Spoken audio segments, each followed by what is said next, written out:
Bienvenue au Mâche Patate, le podcast éclaté des urbainculteurs où on célèbre l'agriculture urbaine dans toute sa diversité.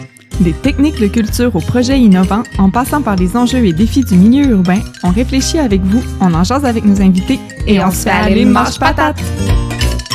Allô tout le monde! Bienvenue à un nouvel épisode de Mâche Patate, le podcast des urbainculteurs. Je m'appelle Marie-André et je suis en compagnie de ma co-animatrice Marie-Hélène. Salut Marie-Hélène! Salut! Encore une fois aujourd'hui, on vous fait un enregistrement à distance. Donc, Marie-Hélène, moi-même et notre invité sommes chacun chez nous, puis on se rejoint par la magie de la technologie. On s'excuse encore une fois si la qualité du son n'est pas optimale, mais pour nous, c'est vraiment important de poursuivre notre mission d'éducation puis de sensibilisation, peu importe le contexte. Puis en passant, je ne sais pas si vous savez, mais Mâche Patate existe depuis plus d'une année et demie maintenant. C'est vraiment super. Donc, merci encore une fois à tous les gens là, qui nous écoutent puis qui nous supportent. C'est grandement apprécié. Comme certains ont pu le constater, Mâche Patate n'explore plus des sujets qui sont strictement liés à l'agriculture urbaine. Dans l'optique de mieux comprendre le monde végétal puis le fonctionnement des différents écosystèmes, on élargit volontairement nos horizons. Le tout, évidemment, pour stimuler votre curiosité puis vous donner encore plus le goût de jardiner. J'espère que cela vous inspire autant que nous. D'ailleurs, on vous invite toujours à nous faire part de vos commentaires et de vos suggestions au mâche-patate@urbainculteur avec un s.org. Donc, qu'est-ce qu'on explore aujourd'hui, Marie-Hélène? Aujourd'hui, justement, on sort vraiment du cadre de l'agriculture urbaine pour découvrir un système qui peut combiner à la fois une production agricole et une production ligneuse, c'est-à-dire du bois, et pourquoi pas des animaux. Donc, on va parler d'agroforesterie. Et puis, pour mieux comprendre ce concept, nous avons invité Alain Olivier, qui est professeur titulaire à la Faculté des sciences de l'agriculture et de l'alimentation au département de phytologie, donc à l'Université Laval. Il y enseigne l'agroforesterie depuis 1995 et est titulaire de la chaire en développement international de l'Université Laval depuis 2011. Donc, bonjour Alain, bienvenue à Mâche Patate. Bonjour. Merci d'être là. Peut-être pour commencer, pouvez-vous juste vous présenter un petit peu, présenter votre parcours, puis qu'est-ce qui vous a amené à vous intéresser à l'agroforesterie? Ce qui m'a amené à l'agroforesterie, je dirais tout de suite pour commencer, c'est les paysans et les paysannes des tropiques, en fait. Quand j'ai terminé mon bac en agronomie, j'étais vraiment préoccupé par la question de la faim sur la planète. Puis, j'ai eu l'occasion d'avoir une première expérience en Côte d'Ivoire qui m'a vraiment beaucoup plu pour des raisons qui sont beaucoup plus personnelles qu'agricoles ou même scientifiques. Donc, j'ai découvert là plein de gens qui m'ont accueilli les bras ouverts. Ça m'a beaucoup touché. Et j'ai décidé, quand j'ai voulu pousser plus loin, j'ai décidé de faire une maîtrise sur une thématique africaine. Et comme mes projets de recherche étaient sur place, je travaillais parfois avec des paysans, puis je me suis rendu compte qu'ils gardaient très souvent beaucoup d'arbres dans leurs champs. Ça m'a vraiment intrigué parce que, j'étais habitué ici aux grands champs de maïs ou de soya qui sont dépourvus d'arbres, qu'on peut voir à perte de vue. Et petit à petit, je me suis intéressé à ce genre de système. Je ne m'attendais pas à que ça vienne de si loin, finalement, votre inspiration, et c'est super intéressant. Mais justement, en fait, parce que c'est peut-être un concept là, qui est pas connu de tous, est-ce que vous pouvez nous définir un peu c'est quoi l'agroforesterie puis comment ça se manifeste, en fait? Donc, si on voulait être vraiment bref, on pourrait dire de l'agroforesterie que c'est la combinaison de l'arbre avec l'agriculture ou l'élevage. Donc, il s'agit en fait de toutes sortes de systèmes de production, d'abord agricole généralement, mais où l'arbre est associé étroitement aux cultures. Quand j'ai commencé en parlant de mon expérience en Afrique, donc quand j'ai découvert que les paysans et les paysannes maintenaient des arbres dans leurs champs, ça m'a intrigué, je me demandais pourquoi. Donc, j'ai découvert qu'il y avait toutes sortes de produits que ces arbres-là pouvaient donner. Ici, on est familier avec un certain nombre de fruits, avec des noix, mais j'ai découvert là-bas que les gens pouvaient manger les feuilles de certains arbres, par exemple les feuilles de baobab, avec lesquelles ils font des sauces qui sont très riches en toutes sortes de vitamines, d'éléments minéraux qui sont un complément très intéressant à la diète, qui pouvaient avoir aussi des produits médicinaux qui venaient de certains arbres. Ça, on est souvent moins familier avec ça, mais la majorité des médicaments, par exemple, qu'on a aujourd'hui, ont une origine végétale au départ. Souvent, c'est des produits chimiques. Maintenant, on a synthétisé la molécule en question, mais ça vient de plantes qui sont souvent des arbres. Donc, ça peut donner aussi du fourrage pour les animaux. Mais au-delà des produits, ben, il y a aussi une foule de services que les arbres vont rendre à l'environnement. Et quand on parle d'environnement agricole, on pourrait parler de l'agroécosystème, donc à cet écosystème agricole particulier. Super. On pourrait peut-être commencer par là, justement, ça ressemble à quoi les avantages, finalement, de mettre des arbres dans son champ? Parce que j'imagine que la plupart du temps, c'est pas là par souci de mécanisation, puis pour aller plus vite, pas avoir à contourner d'arbres, je sais pas, mais donc j'imagine qu'il y a quand même des avantages à le faire, à en avoir. Oui, tout à fait. Je dirais que, bon, ce qui distingue l'arbre des autres plantes qu'on va voir autour de nous, c'est son architecture dans l'espace en général. Donc, c'est une plante qui se déploie souvent très, très haut dans l'air, mais aussi dans le sol. Donc, il va se déployer très, très profondément. Donc, il va avoir un système racinaire profond qui va lui permettre d'exploiter des couches de sol que les autres plantes, les cultures annuelles en particulier qu'on a, ne sont pas capables d'exploiter. Donc, ces arbres vont prélever des éléments nutritifs en profondeur. Des fois, ils vont même jusqu'à la roche-mère, ramener ça dans leur tissu. Puis, lorsqu'ils vont perdre leurs feuilles, par exemple, ou que certaines de leurs racines vont se décomposer, ça va apporter de la matière organique au sol. Donc, c'est assez simple, mais je dirais que un des principaux atouts de l'arbre, c'est de venir appuyer la fertilité du sol et sa qualité de façon générale en apportant la matière organique qui a, comme on le sait, là, toutes sortes de rôles utiles dans le sol. Donc ça, c'est une des contributions de l'arbre, mais ces contributions aussi sont d'autres ordres. Par exemple, il va réussir à appuyer un accroissement de la biodiversité.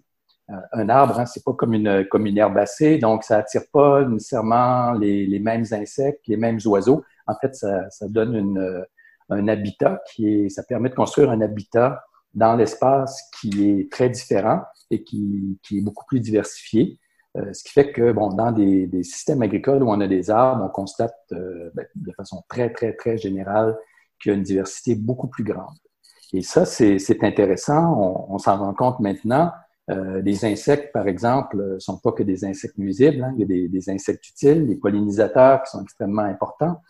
Il y a aussi des insectes auxiliaires de type prédateurs de nos ravageurs de culture. Donc, des insectes qui vont se nourrir des insectes nuisibles ou qui vont les parasiter, par exemple. On va avoir des oiseaux insectivores, on aura des grenouilles ou des crapauds aussi, même si c'est des grenouilles, il faut qu'on ait un point d'eau, mais qui vont être là pour manger les limaces, etc. Donc ça, c'est un autre élément qui est très intéressant. Est-ce que c'est suffisamment important pour réduire l'utilisation de pesticides? Est-ce que ça attire suffisamment d'insectes prédateurs puis d'oiseaux en ce sens-là? Oui, tout à fait. Bon, c'est sûr que les cas sont très diversifiés, dépendamment du type d'arbre qu'on aura, de la culture qu'on a, du milieu où on se trouve, donc de la pluviométrie, de la température. Bon, on aura des situations variées. Mais disons que ce qu'on constate, puis ce que la très grande majorité des recherches constatent, c'est que cette biodiversité qu'on apporte, elle est utile à l'agriculture. Parce que en apportant des habitats, comme je le disais, on amène des pollinisateurs, on amène des insectes utiles qui vont venir, d'une certaine façon, contrôler les populations de ravageurs qui sont présentes. Il faut juste s'imaginer peut-être être un insecte nuisible, un insecte, par exemple, qui se nourrit du maïs. On arrive devant des champs à perte de vue de maïs. On a un garde-manger extraordinaire. C'est l'espèce qu'on préfère. Donc, on a un grand garde-manger dans lequel on peut se nourrir à l'infini comme on le veut. Alors que si on avait des systèmes de culture plus diversifiés avec d'autres plantes, cet insecte-là, il devrait affronter d'autres insectes, des oiseaux qui le laisseront pas tout faire. C'est sûr qu'il va peut-être réussir à grappiller quelques grains quelque part, mais il sera contrôlé beaucoup plus facilement que dans une monoculture qui s'étend sur des milliers d'hectares. Puis, en fait, quand j'étais aux études à l'ITA, j'ai eu un cours là, justement sur l'agroforesterie. Puis, si je me rappelle bien, ça se manifestait, dans le fond, l'agroforesterie pouvait se matérialiser de différentes façons. Comme, je veux dire, c'était pas un modèle unique. Il y avait comme les haies brisevants, le sylvopastoralisme et tout. Donc, je me demandais si vous pourriez donner peut-être quelques exemples de modèles qui sont les plus utilisés au Québec. Puis, en fait, quel rôle ils jouent pour l'agriculture. Oui. Bien, il y a effectivement différentes façons d'implanter des arbres dans un champ. On peut le faire, puis bon, c'est l'exemple des haies brisevants, par exemple, on peut le faire en périphérie plutôt du champ que complètement à l'intérieur. Donc, la haie brisevant, comme son nom l'indique, va jouer un rôle pour contrôler la vitesse du vent, ce qui va, entre autres, diminuer les dommages qui sont faits aux cultures, diminuer l'érosion du sol, par exemple, et améliorer la pollinisation parce que les insectes pollinisateurs sont moins actifs quand il y a des grands vents. Donc, c'est tous des aspects qui vont aider à améliorer le rendement des cultures durant certaines années, en particulier, là, qui sont plus problématiques que les autres. On peut aussi faire des haies qui n'ont pas nécessairement spécifiquement le rôle de brise-vent, mais qui viennent améliorer la biodiversité, par exemple. On a aussi des systèmes qu'on appelle maintenant au Québec les systèmes agroforestiers intercalaires ou systèmes de culture intercalaires. Donc, c'est des systèmes où des rangées d'arbres sont implantées au milieu des cultures. Généralement, dans ces systèmes-là, ce qu'on fait, c'est qu'on maintient une distance entre les rangées qui est assez grande pour permettre le passage de la machinerie. Surtout si on a une machinerie agricole qui est assez lourde avec des rampes d'épandage, par exemple, qui sont très, très longues. Mais on peut le faire dans des espaces plus rapprochés si on a une agriculture qui est un peu moins mécanisée, comme c'est le cas, par exemple, de certaines cultures maraîchères. Donc, l'arbre qui est implanté dans ces systèmes agroforestiers intercalaires n'est pas là nécessairement pour contrer les effets du vent, mais peut être là pour la production de bois, par exemple. Donc, il y a différents essais qui ont été implantés un peu partout au Québec. Mais outre le bois, il y a aussi des fruits qui peuvent être produits par certains arbres, des différentes noix. Il y a peu d'expérience actuellement au Québec là, avec les arbres fruitiers et les arbres à noix, mais je pense que c'est des avenues qu'on devrait explorer beaucoup plus. Puis, bon, mais comme tu le disais en introduction aussi, il y a des systèmes qu'on appelle les systèmes sylvopastoraux. Donc, sylvo, c'est pour forêt, puis pastoral, c'est pour l'élevage. Donc, c'est des systèmes où on associe l'élevage avec des arbres. Donc, les arbres peuvent, entre autres, dans certains cas, nourrir un peu les animaux, mais ils ont surtout le rôle de favoriser leur bien-être, par exemple, en leur procurant de l'ombre, en les protégeant du vent aussi. Puis, ça permet aussi de restaurer un peu l'écosystème, soit du pâturage, par exemple, donc en améliorant la fertilité du sol, par exemple, grâce au rôle de l'arbre. Puis, dans le contexte québécois, il y a aussi un système très particulier qui est ce qu'on appelle souvent les systèmes de culture emboisée. Donc, on peut parfois exploiter des espaces qui sont plus forestiers, entre autres des érablières, pour y implanter certaines cultures. Évidemment, on ne fera pas du blé dans une érablière, mais il y a certaines cultures, certaines plantes médicinales, par exemple, qui peuvent être cultivées.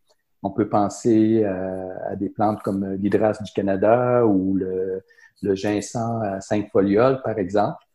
C'est des plantes qui sont des plantes d'ombre, généralement, donc qui sont des plantes de sous-bois, donc qui sont habituées à des environnements comme celui-là, qui prennent beaucoup d'années avant d'arriver à maturité, mais qui peuvent être exploitées jusqu'à un certain coin là, dans certains boisés. Donc, je dirais que ça fait le tour un peu des systèmes agroforestiers dont on parle le plus souvent, mais cela dit, si on n'a pas une approche trop restrictive, ben, on peut penser à implanter des arbres autrement que de façon alignée, par exemple, dans une parcelle, comme c'est le cas dans les systèmes agroforestiers intercalaires où il est brise-vent. Donc, on peut mêler, par exemple, des vergers avec des cultures fruitières. J'ai vu à un moment donné dans un livre une photographie qui datait d'il y a 100 ans sur l'île d'Orléans où on voyait des parcelles de fraises au milieu des vergers de pommiers. Et donc, plutôt qu'avoir des mauvaises herbes au milieu des pommiers qu'on doit réprimer, ben, on cultive. En Europe, ils lui donnent le nom de pré-verger quand il y a des animaux ou de système agroforestier intercalaire là, quand les animaux ne sont pas présents. Puis justement, quand je parle de pré-verger, c'est qu'on peut avoir des animaux au milieu d'arbres qui sont là pour le bois, mais on peut avoir des animaux comme des canards, par exemple, ou des poules ou des oies qui sont au milieu des vergers, qui vont même avoir un rôle pour réprimer les ravageurs des fruits en se nourrissant d'insectes, par exemple, qui sont au pied des arbres. Donc, c'est le genre de choses qu'on peut imaginer. J'ai comme 45 questions dans ma tête. Oui, ben, c'est ça. J'en dis beaucoup. Là, c'est fascinant. Mais vous avez mentionné, entre autres, que c'est possible des fois avec des systèmes maraîchers, puis on dirait que j'avais jamais réalisé parce que les images que j'ai vues, c'est toujours plus des champs céréaliers ou des pâtures, des choses comme ça. Puis je viens juste de réaliser que ça se pouvait aussi avec du maraîcher. Mais j'imagine que dans ce contexte-là, c'est peut-être plus en haie brise-vent ou en tout cas un peu plus en dehors. Parce que est-ce que l'ombre nuit beaucoup, dans le fond, au système de culture? Oui. Ben, c'est drôle parce que moi, j'ai fait un peu le même cheminement hein, que celui que tu dis parce que au départ, dans les premiers travaux de recherche qu'on avait fait, entre autres au Québec, on a pensé beaucoup à ces systèmes qui s'inséraient dans l'agriculture industrielle d'aujourd'hui. Donc, avec des rangées d'arbres largement espacées pour permettre le passage de la machinerie, comme je le disais. Puis, donc, un système qui viendrait un peu corriger les problèmes de fertilité des sols ou en tout cas de qualité des sols en général, des problèmes d'érosion aussi. Mais on n'a pas beaucoup pensé aux cultures maraîchères. Et je pense qu'il y a quelque chose là de très, très intéressant à exploiter éventuellement. Dans les terres noires, entre autres, dans le sud du Québec, la haie brise-vent peut jouer un rôle très, très important parce qu'on sait que c'est des sols qui subissent des taux d'érosion qui sont effarants. Il y a des gens qui évaluent que si on continue comme on le fait dans les terres où il n'y a pas de haie brise-vent puis où on a une érosion importante, bien, dans 50 ans, on n'aura plus de sol à cultiver. 50 ans, c'est très proche. Et ce serait vraiment triste de perdre les meilleures terres en fait agricoles du Québec pour ces raisons-là. Maintenant, tu soulignais le problème de la lumière, puis ben, c'est quand même un des gros obstacles à l'agroforesterie. En fait, c'est la concurrence que les arbres peuvent livrer aux cultures. Parce que c'est sûr que quand on met deux plantes différentes dans un champ, bien, elles vont compétitionner pour les mêmes ressources. Elles vont compétitionner pour l'eau, qui est généralement pas trop un problème au Québec. En fait, c'est vrai qu'il y a des années sèches, des régions où c'est sec, mais souvent, surtout quand c'est des haies brise-vent, ça va même aider d'avoir des arbres parce que ça va réduire l'évaporation du sol. Mais il y a quand même la concurrence pour la lumière qui est importante. Donc, il faut souvent adapter son système de production en fonction de l'âge de l'arbre, par exemple. Quand les arbres sont tout petits, la compétition pour la lumière n'est pas un problème. Mais si on a des arbres matures, on ne pourra pas faire n'importe quoi à proximité de l'arbre. Donc, ça veut dire soit avoir des espèces qui sont plus adaptées à l'ombrage. Ça peut vouloir dire aussi d'éloigner un peu les cultures des arbres pour afin de laisser un espace suffisant pour qu'elles puissent croître.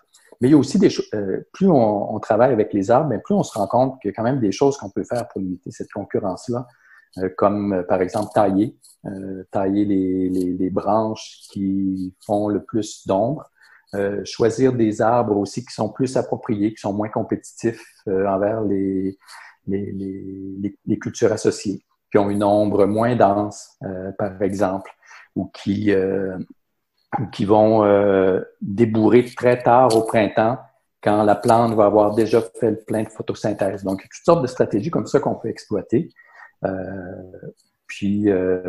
Bon, je pense que l'agroforesterie nécessite encore beaucoup de recherche. Malheureusement, bon, c'est sûr qu'on a travaillé beaucoup plus sur le maïs et le soya. On a consacré des sommes faramineuses en recherche. On sait tout sur leur nutrition, par exemple, sur leur adaptation à toutes sortes de conditions. On en sait beaucoup moins sur l'agroforesterie. Mm-hmm. Si on n'avait pas autant de recherche, par contre, je pense que beaucoup de ces problèmes, comme celui de la concurrence là, qu'on évoque, ben, seraient peut-être pas réglés complètement, mais en tout cas beaucoup moins importants que ce qu'on observe souvent quand on se lance sans trop savoir ce qu'on fait. J'ai une mini-question, Marie-André, je te laisse 2 secondes, mais juste une mini-question peut-être un peu niaiseuse, mais je veux juste valider. Si on plantait que des arbustes et non des arbres, ça compterait quand même comme de l'agroforesterie? Des questions niaiseuses comme ça, j'en prendrais plein parce que c'est loin d'être... c'est vraiment des bonnes questions. C'est sûr que l'arbuste est intéressant, il est un peu entre les deux. Mm-hmm. Puis, je pense qu'il faut vraiment pas le négliger. Et je pense qu'on le néglige en général en agroforesterie. En fait, de plus en plus, on s'intéresse à l'arbuste dans les haies brise-vent, par exemple, on y revient, mais qui font un complément très, très, très, très intéressant. Et puis, comme on parle de plantes qui sont pérennes, mais ils ont souvent un rôle très intéressant dans le maintien de la qualité du sol aussi, de la biodiversité. Donc, je pense que c'est une avenue à explorer. C'est sûr que ça ne joue pas nécessairement le même rôle qu'un grand arbre mature avec un enracinement profond, mais ça n'a pas les mêmes inconvénients non plus. Surtout si on a des petites parcelles puis que la production de nos cultures est quelque chose d'important, puis qu'on a des cultures aussi de plein soleil. Mm-hmm. Cela dit, bon, je parle de culture de plein soleil, mais un des problèmes qu'on a aujourd'hui avec l'agroforesterie, par exemple, c'est d'avoir des variétés qui sont adaptées à l'ombrage. Or, on en avait autrefois parce que les paysans, les paysannes cultivaient avec des arbres dans leurs champs. Donc, ils avaient sélectionné au fil des générations des plantes qui supportaient bien un certain ombrage. Mais au cours des dernières décennies, on a fait de l'amélioration génétique de plantes uniquement pour des situations de plein soleil. Donc, c'est sûr que quand on veut utiliser une variété adaptée au plein soleil, puis on prend cette variété et qu'on essaie de faire de l'agroforesterie avec elle, bien, très souvent, elle n'est pas tout à fait adaptée aux conditions. Donc, il faudrait aussi peut-être retrouver ces variétés ou en tout cas recréer une diversité génétique qui permet d'avoir des plantes qui sont un peu mieux adaptées à des conditions d'ombrage, entre autres, ou de compétition pour l'eau, ou de compétition envers les mauvaises herbes, ou de résistance aux agents pathogènes et aux insectes, par exemple.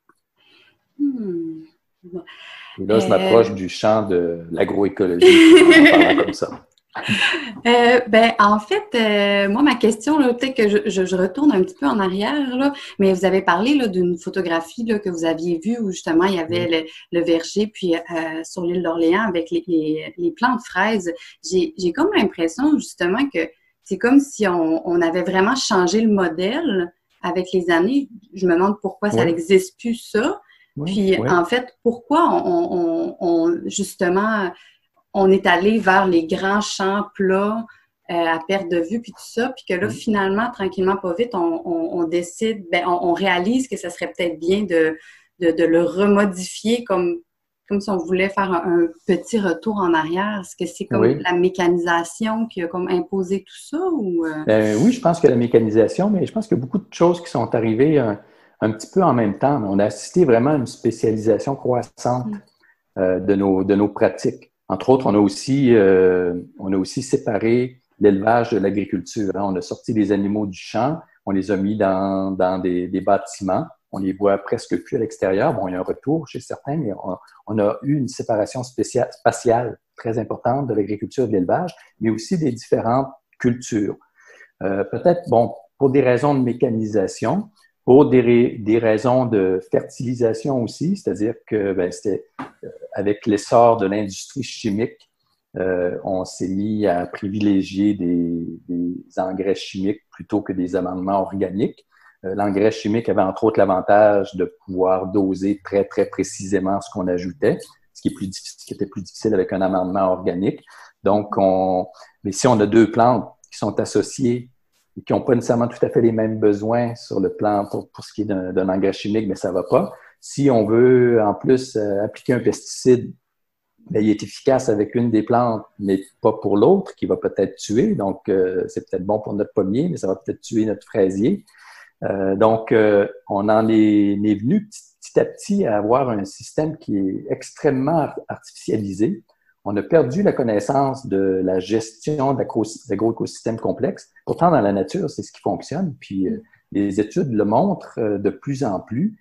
C'est les écosystèmes les plus diversifiés, souvent, qui sont les plus productifs. En tout cas, c'est sûrement pas les écosystèmes les moins diversifiés, comme les monocultures, par exemple. Donc, mais il y a un savoir qu'on a perdu, puis on est allé dans une direction, mais une direction, je pense, que moi j'appelle de l'extrême artificialisation de nos systèmes. Donc, on a des plantes souvent qui sont pas adaptées à leur environnement et donc qui sont pas capables moi je dirais, là, qui sont pas capables de se nourrir, qui sont pas capables de boire toutes seules et qui sont pas capables de se défendre contre les éléments extérieurs. Contre les autres, les autres sont toujours menaçants.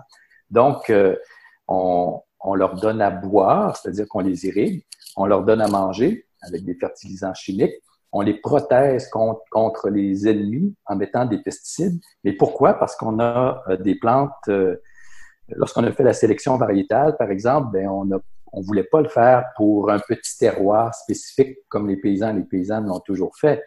Si on veut faire de l'argent avec notre sélection variétale de notre entreprise, ben il faut en vendre sur la plus grande surface possible.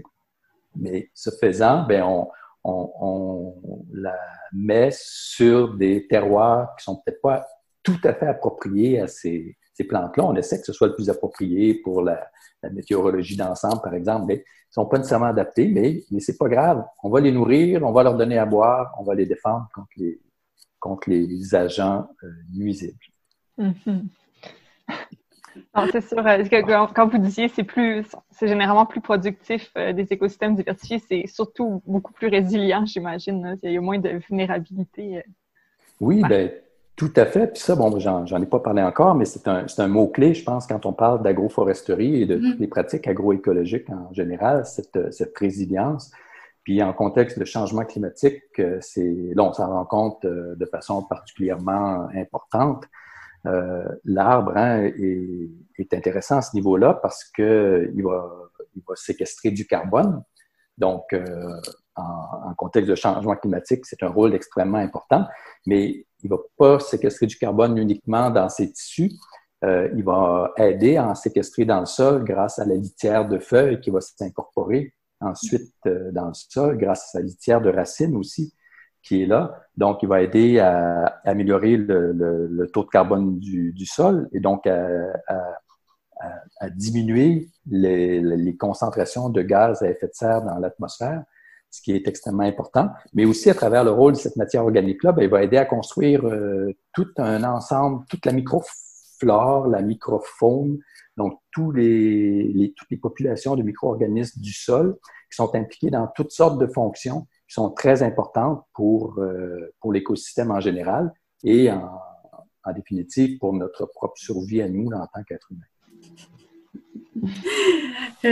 Justement, depuis le début, on parle de l'arbre en général, là, mais je me demandais si dans les systèmes agroforestiers, justement, il y avait des essences d'arbres qui étaient plus utilisées de par certaines qualités ou leurs valeurs, peut-être, ou si c'était un peu tout là, que les producteurs ou les agriculteurs là, pouvaient là, implanter dans leurs champs.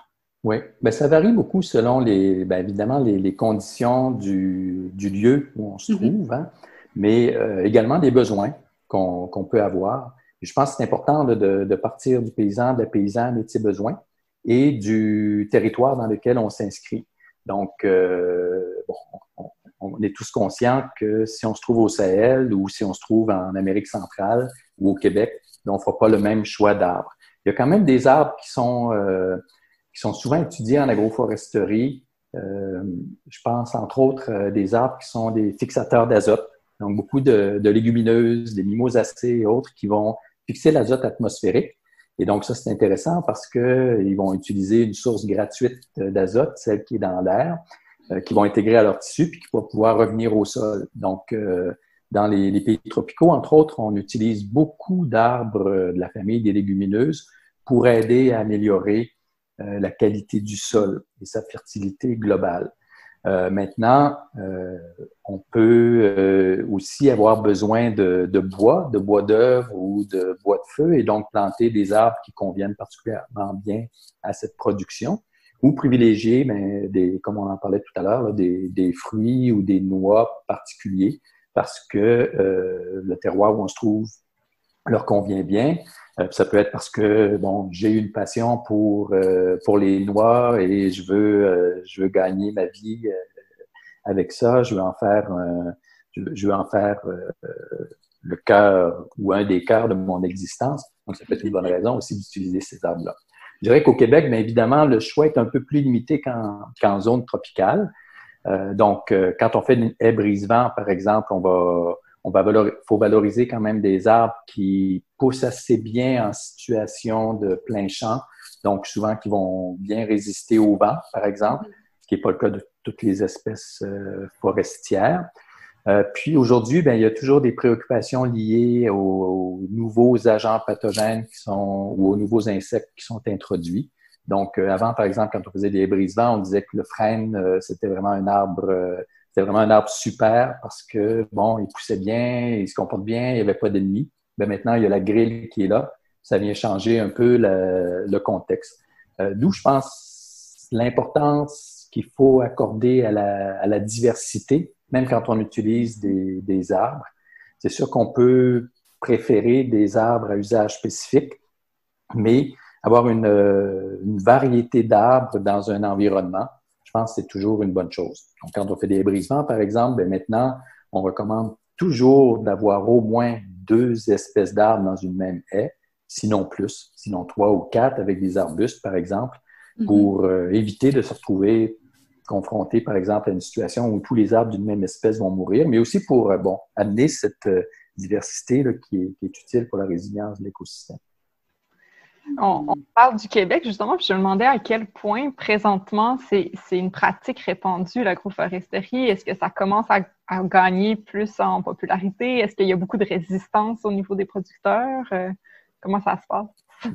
Bien, ça reste marginal. Hein, il faut bien le dire. Quand on se promène dans nos campagnes, bien, on voit bien que ça varie selon les lieux.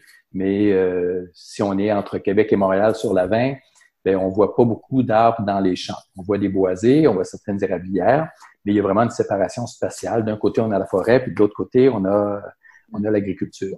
Donc, il y a quand même des haies brise-vent qui sont quand même relativement répandues. On s'intéresse aussi de plus en plus un autre système que je n'ai pas mentionné tout à l'heure, mais qui est un système agroforestier aussi, qui est la bande riveraine, qui peut être arborée, donc en bordure des cours d'eau, et qu'on retrouve quand même dans certains lieux, là, qui est quand même assez répandue, même si elle n'est pas autant qu'elle devrait l'être. Mais disons que des systèmes comme les systèmes agroforestiers intercalaires ou des systèmes sylvopastoraux, il y en a actuellement très peu. Je dirais par contre qu'on en retrouve de plus en plus et qu'il y a un intérêt réel pour ça. Quand j'ai commencé à travailler en agroforesterie il y a quand même plusieurs années, puis ne serait-ce qu'il y a 10 ans, quand je parlais d'agroforesterie, même mes collègues ne savaient pas trop de quoi il était question. En tout cas, plusieurs de mes collègues ne le savaient pas. Alors qu'aujourd'hui, c'est un mot qu'on entend de plus en plus. Puis il y a de plus en plus d'initiatives aussi. C'est que des parcelles agroforestières, il y en a dans Kamouraska, il y en a à Baie-du-Fèvre, il y en a en Montérégie, il y en a un peu partout. Puis je dirais qu'il y a un véritable engouement, même si ça reste marginal.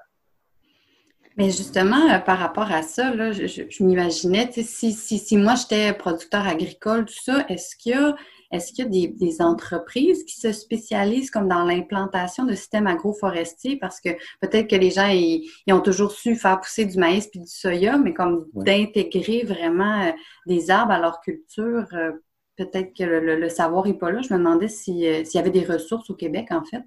Oui, il y en a de plus en plus. Puis, ben, c'est effectivement un problème important. Hein. Bon, je le soulignais tout à l'heure. Si on veut faire comme tu le dis, si on veut faire du maïs, il y a plein de gens qui peuvent nous conseiller, y compris des vendeurs d'engrais et des vendeurs de pesticides. Mais si on veut faire de l'agroforesterie, là, on est confronté à un certain manque de conseillers. Mais il y en a de plus en plus, je dirais. Il y a de plus en plus de clubs conseils en agro-environnement, par exemple, qui ont des gens qui travaillent dans l'implantation de haies brise-vent, de bandes riveraines, qui ont de l'expérience.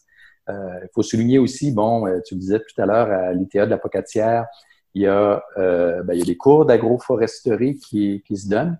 Il y a des cours d'agroforesterie aussi à l'Université Laval. Il y a même un programme de maîtrise en agroforesterie. Et il y a beaucoup d'étudiants qui ont été formés dans le domaine et qui peuvent contribuer au développement de l'agroforesterie. Certains le font à titre de conseillers agricoles. Certains peuvent jouer un rôle au sein de certains ministères, bon, par exemple pour les politiques. Et pour ce qui est du développement, je dirais que bon, ça se fait à travers certains groupes, même des groupements forestiers parfois, les clubs conseils, comme je le disais tout à l'heure. Puis de plus en plus d'intervenants qui vont utiliser, par exemple, le contexte des changements climatiques, puis le désir de certains d'acheter des crédits carbone pour faire de la plantation d'arbres, y compris en milieu agricole. Donc, oui, il y a des ressources. Parmi les ressources qu'on peut aller voir, entre autres, il y a une page agroforesterie sur Agri-Réseau auquel on peut s'abonner gratuitement, puis être informé quand il y a des nouvelles publications qui sont ajoutées. Donc, il y a aussi un comité agroforesterie qui a été créé il y a plusieurs années au sein du centre de ressources en agroalimentaire du Québec et qui a travaillé à la production d'une vidéo, par exemple, sur l'agroforesterie, d'un répertoire de sites de démonstration aussi, d'un document interactif sur les liens entre agroforesterie et changement climatique et qui pense aussi à la production peut-être de certains documents comme des fiches techniques. Donc, c'est un domaine où il y a beaucoup, beaucoup de mouvements actuellement. Puis, donc, je suis très optimiste par rapport à ce qui peut se passer. Mais il faut quand même oser quand on veut se lancer en agroforesterie. Puis, il faut avoir quand même une bonne détermination. Ouais. Excuse-moi. J'allais juste dire, en fait, j'imagine, je sais pas si c'est juste moi qui fait lien dans ma tête, mais j'imagine qu'il y a un lien. On est présentement, justement, à Montréal, en fait, se passe le symposium des sols vivants qui est centré sur l'agriculture régénératrice présentement. Puis j'imagine qu'il y a beaucoup de liens à faire entre les pratiques agroforestières et les pratiques d'agriculture régénératrice. J'imagine que ça peut facilement travailler dans le même sens. Oui, tout à fait. Il y a d'ailleurs une session sur l'agroforesterie dans le cadre de cet événement. L'an dernier, il y en avait une également à laquelle j'ai participé. Donc, il y a des liens très, très nets entre les deux. Je dirais que peut-être une des contraintes les plus fortes à l'agroforesterie, et au-delà de la compétition pour la lumière ou pour l'eau, par exemple, c'est vraiment le type de système agroalimentaire dans lequel nos activités agricoles s'inscrivent actuellement. Donc, je parlais tout à l'heure de ce mouvement de spécialisation, de séparation spatiale de la culture et de l'élevage, mais aussi de la foresterie. Donc, on sépare tout ça et il y a donc peu de place pour la biodiversité, pour la santé des sols, par exemple. En fait, on a des systèmes fortement artificialisés qui n'ont qu'un but de production à court terme et qui n'ont pas pensé à leur soutenabilité, à leur durabilité à long terme. Or, on est donc dans des systèmes qui sont non soutenables. Il faut changer. mais changer, c'est quand même pas facile. Et je pense que c'est la principale contrainte à l'agroforesterie, c'est que pour adopter l'agroforesterie, ben, très souvent, il faudrait s'inscrire dans un autre type de système agroalimentaire. Il ne faut peut-être pas attendre que ce système-là change pour pratiquer l'agroforesterie, mais c'est sûr que ça aiderait si le système était structuré autrement. Ouais. Plus axé sur le long terme, entre autres. Excuse-moi, Marianne. Ben non, mais c'est ça. En fait, c'est que ça rejoint exactement ma question que je voulais poser précédemment. C'est que j'ai l'impression, justement, comme Marie-Hélène disait, que l'agroforesterie va plus s'inscrire dans une temporalité beaucoup plus grande. Tu sais, si vous avez parlé là, des systèmes, mettons, dans une érablière, puis nous, l'exemple qu'on avait en classe, c'était Lazaret du Canada, le gingembre sauvage. Mais c'est quelque chose qui se cultive sur 10 ans. Ouais. Tandis qu'on est habitué à une espèce de que tout va vite, là, on fait une culture, on la récolte, on la vend, on a un profit. On n'a pas cette espèce de temporalité comme les arbres. Ben, avant d'avoir le bois, ben, c'est des dizaines d'années qu'il faut compter. Puis là, c'est ça, ça faisait partie pour moi peut-être des contraintes pour un agriculteur, peut-être qui est habitué à un autre mode de production. Puis en fait, vous avez juste devancé là, ma question. Donc, non, mais tout à fait, hein, cet horizon temporel-là, il est quand même inhabituel dans le type de production agricole qu'on a de nos jours où on sème au début de la saison, on récolte ensuite, puis donc on n'a pas de vision à long terme de ce qu'on va faire. Bon, quand je dis ça, c'est pas tout à fait vrai. Hein. Je pense que les agriculteurs, les agricultrices ou les paysans, les paysannes, ils pensent quand même au futur et de plus en plus. Ils sont préoccupés par l'érosion de leur sol, par la perte de fertilité de leur sol, par l'accumulation de pesticides dans les cours d'eau. Donc, ils veulent des alternatives, ils veulent que ça change. Et il n'en reste pas moins que quand on plante un arbre, c'est un geste qui est quand même assez définitif, en tout cas qui se fait à très long terme. On peut toujours l'arracher par la suite, mais c'est non seulement à long terme, mais il y a aussi que le système n'est pas statique, il est dynamique. C'est-à-dire que dans 10 ans, l'arbre n'aura pas le même rôle qu'il a lorsqu'on le plante. Parce qu'il n'y aura pas la même taille, il n'y aura pas le même enracinement, il n'y aura pas le même rôle vis-à-vis comme habitat.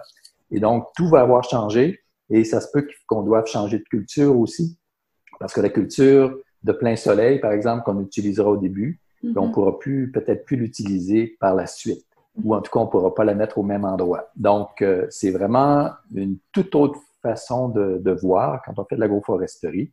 Et je pense que c'est une vision donc qui est vraiment écosystémique, mais liée de très près aux équilibres naturels des écosystèmes et non pas artificialisée comme le modèle agro-industriel, mais c'est aussi un modèle qui s'inscrit dans la durabilité et non pas seulement dans les besoins immédiats à combler, sans se soucier de ce qui se passera demain, sans se soucier de ce qui se passera demain pour les générations suivantes. Puis je pourrais parler des générations d'êtres humains, mais aussi des générations d'animaux, de plantes, en fait, sans se soucier de ce qui se passera ensuite pour les êtres vivants de la planète. C'est ça, je faisais le lien avec l'agriculture régénératrice, mais je pense que le lien est encore plus évident si on parle de permaculture. Là, parce que souvent, d'ailleurs, en permaculture, on parle beaucoup des strates. Je ne sais pas si j'ai le bon terme, parce que c'est pas ma spécialité, mais c'est avec des arbres, des arbustes, des herbacées, tout ça. Donc, en fait, est-ce qu'un système agroforestier est automatiquement considéré comme de la permaculture ou pas nécessairement? Quand on fait de la permaculture, en fait, je pense qu'on fait de l'agroforesterie parce qu'on mêle des arbres, des arbustes et des cultures. Donc, on fait clairement de l'agroforesterie. Là où la permaculture se distingue un peu de l'agroforesterie, en tout cas dans la terminologie au sens strict, peut-être pas au sens large, c'est dans la dimension éthique peut-être qui est présente en permaculture. Donc, il y a certains principes éthiques, il y a des principes de vie, hein, prendre soin de soi, de la terre, des autres, qui sont pas nécessairement là en agroforesterie, qui se présentent plus comme une discipline scientifique, donc qui évacue un peu ça. Mais cela dit, quand on fait de l'agroforesterie, ben généralement, c'est des éléments qui nous préoccupent aussi, ces éléments qu'on trouve en permaculture. Donc, on pourrait dire que quand on fait de l'agroforesterie, ben on veut prendre soin de la terre aussi. C'est présent dans tout ce que je vous ai dit jusqu'à maintenant. Prendre soin des des autres êtres vivants aussi. On a parlé de biodiversité. Puis, prendre soin de soi aussi, je pense que c'est important parce qu'on sait maintenant, bon, peut-être que je peux parler de la ville un petit peu, mais on sait maintenant le rôle de l'arbre en ville, ce rôle qui est très important pour l'environnement. On a parlé de séquestration de carbone, de biodiversité, mais on peut parler aussi de lutte contre les îlots de chaleur, de rétention de l'eau pour éviter les inondations, et qui est importante aussi pour la société humaine. Avoir de l'ombre sous laquelle on peut échanger avec nos amis, avec nos proches, c'est important. Avoir un paysage rempli d'arbres, on sait que ça favorise la santé psychologique, ça favorise la santé physique aussi. Bon, on est à Québec, bon, mais si je veux aller faire du jogging, ça va être plus facile d'aller en faire sur les plaines d'Abraham que le long du boulevard Amel. Ça va être plus intéressant, en tout cas plus fun pour moi. Je vais être plus porté à le faire. Donc, c'est extrêmement important. Puis, je pense qu'il ne faut pas négliger ces aspects humains-là. Un système agroforestier, comme toute agriculture agroécologique, en raison de ses rôles environnementaux divers, ça peut nous aider, ne serait-ce qu'avoir un meilleur sens de notre place sur cette planète, de notre place parmi les autres. Comme être humain, on est des êtres de culture, mais on est aussi des êtres de nature. Nature et culture, c'est fortement imbriqué. Puis cette part de nature en nous, ben, je pense que c'est important de ne pas la nier, puis d'être en lien avec elle et à travers une production agricole, qu'elle soit rurale ou urbaine, à travers aussi des pratiques qui intègrent des éléments naturels comme celui des arbres. Mais je pense qu'on renoue un peu avec la nature, puis en même temps avec la culture, puis que ça peut nous faire le plus grand bien. C'est vrai. Puis là, je ne sais pas si je vais commettre une énorme bourde, là, mais est-ce qu'on pourrait considérer, avec tout ce qu'on vient de dire, que par exemple, la revitalisation de la rivière Saint-Charles, tu sais, dans le fond, ils ont tout enlevé le béton, il y a des arbres fruitiers, puis tout ça, ils ont revitalisé la berge. Est-ce que ça pourrait être à la limite quasiment considéré comme de l'agroforesterie urbaine? Oui. Bien, c'est une bonne question. C'est loin d'être une bourde parce que je dirais que au départ, la plupart des gens qui ont parlé d'agroforesterie sur le plan scientifique ont défini ça de façon assez stricte. Un peu comme je l'ai fait peut-être au début. On dit, on a des arbres et des cultures qui sont associés de façon très étroite sur une même parcelle. Mais à un moment donné, il y a des gens qui ont commencé à se dire, oui, mais bon, qu'est-ce qu'on fait de l'échelle du paysage, du territoire? Donc, c'est quand même intéressant d'intégrer des arbres dans le territoire de façon générale. Et est-ce qu'on peut parler d'agroforesterie à ce moment-là, même si, parce que la haie brise-vent est quand même pas toujours proche des cultures, la bande riveraine non plus, elle l'est, mais l'interaction est plus réduite que dans un système agroforestier intercalaire, par exemple. Et puis, bon, est-ce qu'on peut pas parler d'agroforesterie urbaine aussi? Donc, c'est sûr qu'au sens strict, le long de la Saint-Charles, par exemple, il faudrait avoir des arbres et des cultures. Donc, il faudrait avoir des petits espaces de culture qui sont à côté pour qu'on parle véritablement d'agroforesterie urbaine. Mais je dirais que ce serait très facile d'imaginer de changer cet environnement-là pour en faire un environnement agroforestier au sens même strict du terme. C'est-à-dire que sans remplacer toutes les fleurs, mais plutôt qu'avoir uniquement des fleurs, on pourrait des fois avoir plutôt des plantes de tomates ou de basilic, puis plutôt qu'avoir des arbres qui sont là simplement pour séquestrer du carbone ou parce qu'ils ont des belles fleurs, ce qui est super, puis je pense qu'il faut l'avoir, il faut le faire aussi. Mais on pourrait aussi avoir des arbres fruitiers ou des arbres à noix. Mais même si on avait des arbres à bois puis qu'on a une culture à côté, ben c'est de l'agroforesterie. Donc, il faudrait peut-être simplement faire un peu plus de ce que les urbainculteurs font, puis implanter des surfaces qui sont maraîchères, potagères, à même des espaces qui peuvent être des espaces urbains, non seulement sur des terrains privés, mais également sur des terrains publics. Et là, on aurait une véritable agroforesterie urbaine. C'est exactement une des questions qu'on se posait, à quel point ça pouvait se ramener en ville, puis à l'échelle peut-être des particuliers dans leur cours, s'il y a des choses qu'ils peuvent mettre en place dans l'esprit de l'agroforesterie, finalement. Donc, c'est peut-être pas important que ce soit de l'agroforesterie ou non. Je pense que l'important, c'est d'intégrer des arbres à notre environnement, d'intégrer aussi la dimension alimentaire dans notre vie de tous les jours d'une façon autre que celle d'aller au supermarché acheter quelque chose, mais peut-être de produire à la mesure de nos capacités, de l'espace qu'on a, certains de nos aliments, quelques petits fruits si on a l'espace ou des plantes condimentaires. Puis si on le fait sur un espace public, puis qu'on a un arbre à côté des cultures, ben même au sens strict, on a de l'agroforesterie. Donc, je pense que les premiers à pouvoir inventer l'agroforesterie urbaine dans le contexte québécois, c'est clairement vous, hein, c'est les urbainculteurs. Oh, super! On a réussi à faire notre lien avec la ville. C'est parfait! Oui, puis bon, on parle aussi, quand on parle de forêt nourricière, j'en ai pas parlé tout à l'heure, mais on est dans le même esprit. On est tout à fait dans le même esprit. Super! Il me reste une question, Marie-Andrée, je sais pas toi, mais là, j'ai l'impression de retourner vraiment plus de bonheur dans notre discussion. Par contre, là, je recule un petit peu, mais ça m'intéressait trop. Je voulais la poser.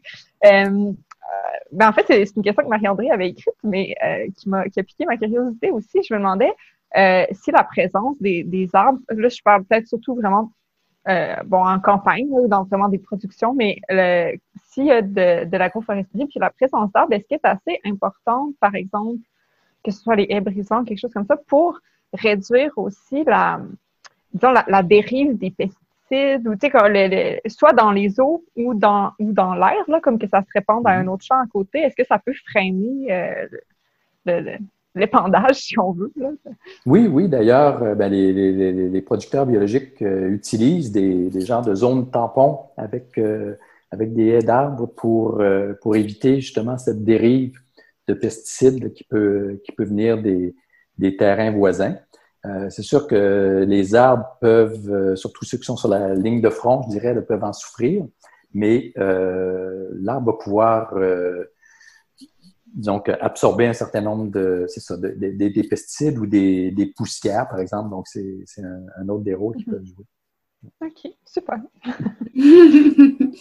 Je pense qu'on commence à avoir fait le tour. En fait, j'ai l'impression qu'on a juste effleuré le sujet parce qu'on pourrait parler de tous les systèmes agroforestiers partout dans le monde, mais en tout cas, je ne sais pas, toi, Marie-Hélène, si tu avais d'autres questions. Ben écoute, j'en aurais pour des jours, mais je pense que pour le bien de l'épisode, je vais mais moi, j'ajouterais peut-être, puis là, je vais avoir l'air de vous flatter dans le sens du poil, là, mais c'est vraiment pas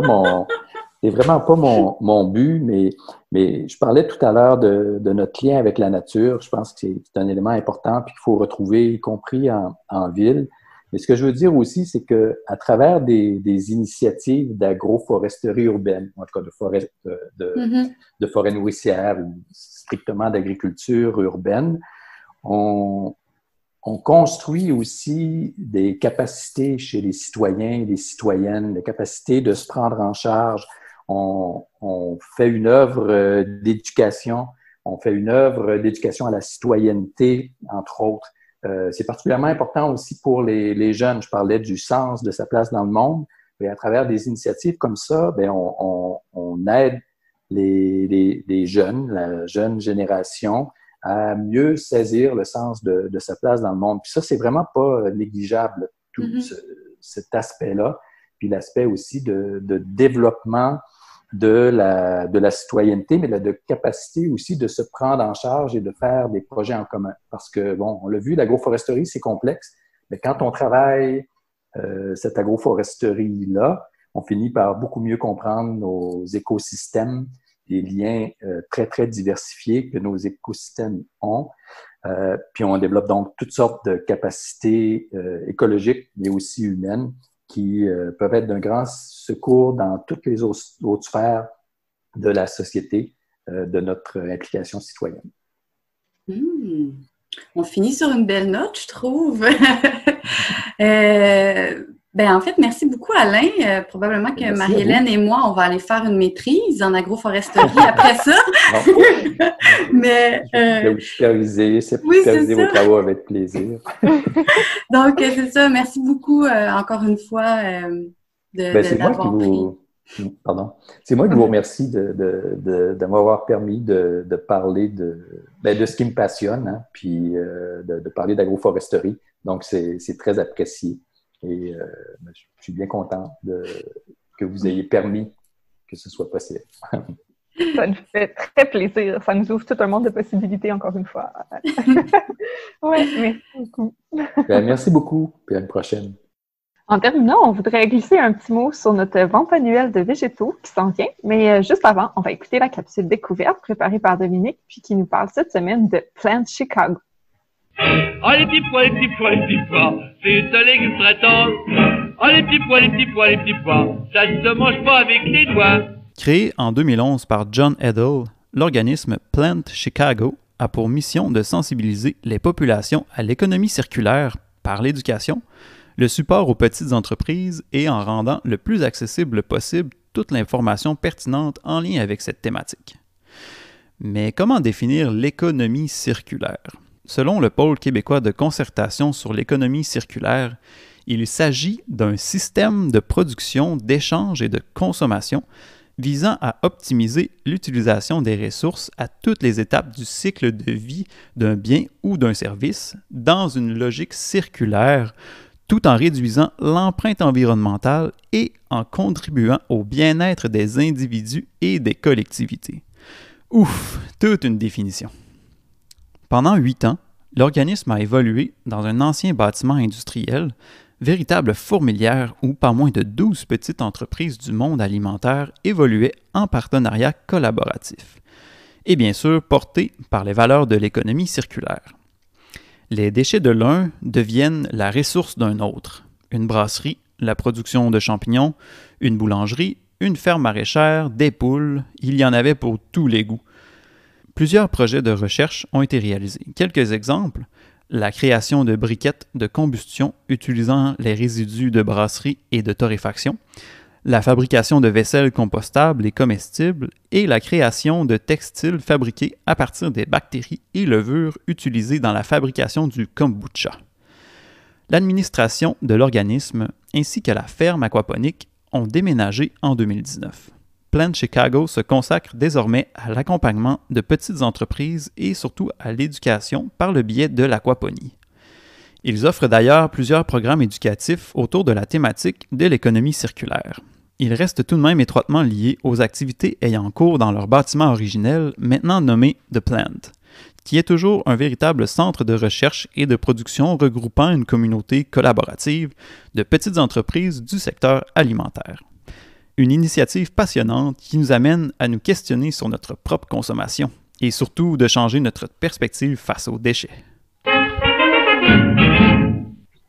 Comme vous vous imaginez, la mouture habituelle de notre vente annuelle de végétaux ne sera pas possible pour cette année, mais on a fait travailler nos ménages pour pouvoir malgré tout réaliser cette vente. Donc, écoutez-moi bien. Vous pouvez dès maintenant passer une commande de végétaux sur notre boutique en ligne et ce, jusqu'au 15 mai inclusivement ou jusqu'à épuisement des stocks. Donc, sur boutique.urbainculteur.org. Ensuite, vous pourrez venir récupérer votre commande au Grand Marché de Québec à la fin de mai, selon une plage horaire spécifique qui vous sera envoyée, afin de bien respecter les règles en vigueur, évidemment. Je sais que c'est plutôt différent, mais le jardinage est tellement important à nos yeux, alors on fait tout ce qu'on peut pour vous permettre de bien pratiquer cette merveilleuse activité. Donc, une vente annuelle, oui, mais en version 2.0. Sur ce, on se retrouve bientôt pour un nouvel épisode de Mange Patate. Ciao! Bye bye!